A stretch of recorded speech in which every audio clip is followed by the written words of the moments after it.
Hey y'all, welcome to the Style Chronicles. I thought I would share two Essie nail polishes with you guys that I just picked up.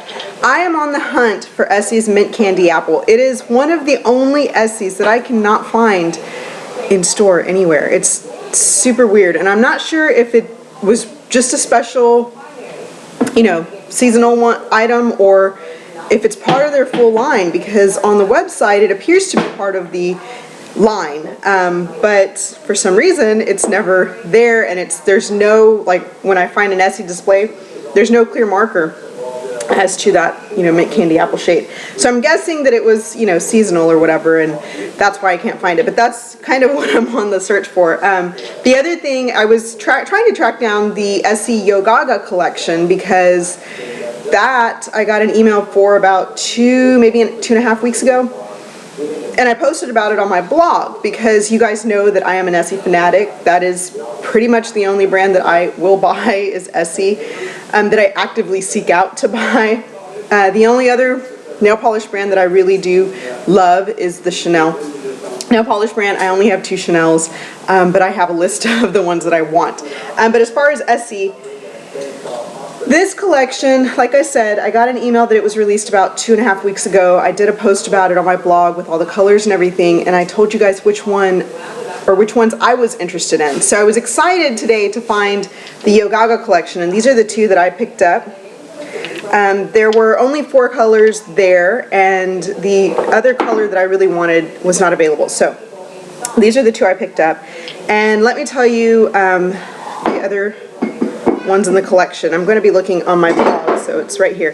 First one is Pilates Hottie, which is this one, and it's a lilac color, and these colors are always, a must-have when it comes to me. The other one, Marathon, which is a pink. It looked a lot brighter pink in the email and on swatches online. In person, it was a very muted rosy pink, and I'm not too much a fan of those kind of muted down rose pinks, if that makes any sense. I like my bubblegum pinks, so I passed on Marathon. I thought it was on my list, but in the bottle, it just was not, it didn't look that interesting to me. The other one, Boxer Shorts, is a blue, which is beautiful. It's super, super pretty. I love blue nail polishes when they're in their containers. When they are on my nails, they make my hand look funny. I don't know if you ever notice that you'll love a nail color, and then when you put it on your hand, it doesn't look right, or you just can't get used to it, or something about it makes your hand look funny.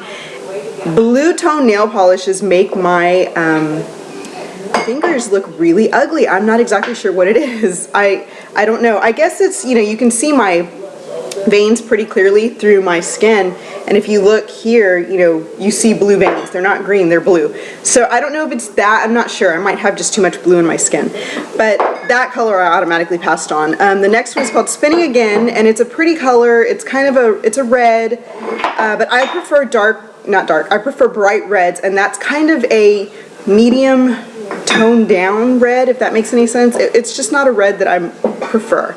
So I skipped on that one.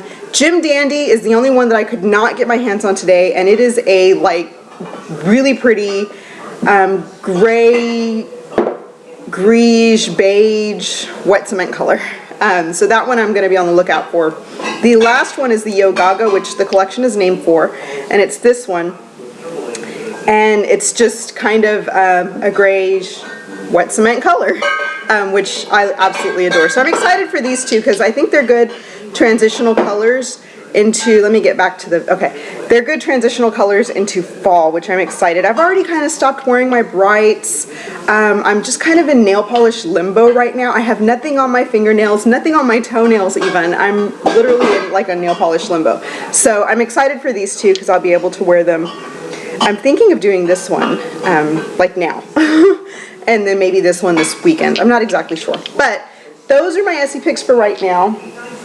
You guys share, what your colors or what collection you're excited for down below. Now, yesterday I got an email from Essie with their fall collection. It's called Stylenomics. And I did a post on my blog today with those colors and told you guys which ones of those I will be picking up. I know of 2 for sure that I definitely want, and one that I'm just going to kind of watch, kind of look at in person, because I will see them online and like them or hate them, and then see them in store and feel the reverse. You know, something that I did not even want to consider online in person would look really beautiful, but you know, the vice versa is true, or not but the vice versa is also true.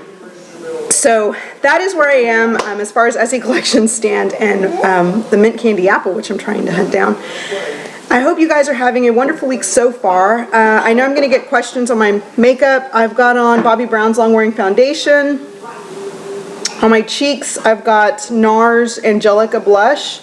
I've got Buxom's the Pink Lady. I want to call it Pink Apple. I don't know what I want to call it. It's Pink Lady Apple, something like that. That's what I want to call it.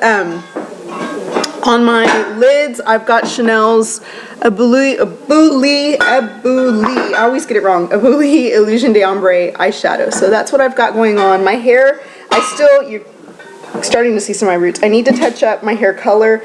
This is just what my shade always fades to. So this is what I always have when I need to touch up. It kind of, you know, I always like it because it looks like I have highlights. If you can see, you know, certain areas look like they're highlighted. It's not. It's just the fade, which I actually really do like. But I'm going to touch it up. My son's baptism is this weekend, so I definitely need to do something with my hair. I was thinking about, well, I had already committed to growing my hair out, and I just can't do it. I can't stand this back here. This back here gets on my absolute last nerves. It drives me insane. Once it starts hitting here, it's just, I know. So I'm gonna go have it trimmed again because I can't deal with it. I just can't. And this, I think, needs to go higher next time. So this cuts shorter back here, like up, so it bumps up nicely. Anyhow, that is my hair dilemma and what I'm going back on. But I hope you guys are having a wonderful week so far. Eva's report today from her teacher at school was really good. She said that Eva stopped crying about 3 or 4 minutes after I left her this morning. She starts to cry, you know, when I get her out of the car at the school, and then until she gets up to her teacher and her teacher takes her hand, she pretty much cries. And this morning they were in assembly in the gym. I walked her in and told her to walk to her teacher, and she just started bawling. But she walked to her teacher and took her hand, and her teacher said she calmed down after that. She said she was pretty good the whole day. She flips out at nap time, but today her teacher said she was okay. And she said she had a great day. And then she got in trouble during playtime for not sharing. She had to sit out of playtime because she did not share. So that is something that we're going to have to work on in the next couple of days. But I guess it's getting easier. I don't know. I know it's going to relapse. You know, I know we're going to have these episodes where she wakes up and she's crying because she doesn't want to go to school, you know, and things like that. So I'm expecting it. It's just, it's heartbreaking, you know, at the same time. It's kind of my fault because I keep my kids so close, you know, I mean, they're with me every single minute of every day, and I don't regret it, you know, I don't regret taking them to work with me, you know, and not leaving them all the time. At the same time, though, I'm creating this, you know, monster where they're just so attached, you know, super attached. You know, my son won't even stay with my mother or my mother-in-law. He flips out, you know. We can leave him to go to dinner for like an hour, and you know, my mother-in-law will call and say he's really, you know, he's freaking out, and he just will cry nonstop, and then, you know, it scares her because she can't get him to calm down. And so it's not really my fault, but it is, you know. I mean, they're very, very attached, and as much as I love it, and I like having them with me all the time, it's a little cumbersome because I can't go anywhere, I can't do anything, and I know, you know, that they're gonna flip out. My son will stay with my husband for 2 hours max, and then he's crying and flipping out. So that is kind of my, you know, predicament where I'm at. Yeah, so anyway, have a wonderful rest of the week, and I will talk to you guys later. Thanks for watching. Bye-bye.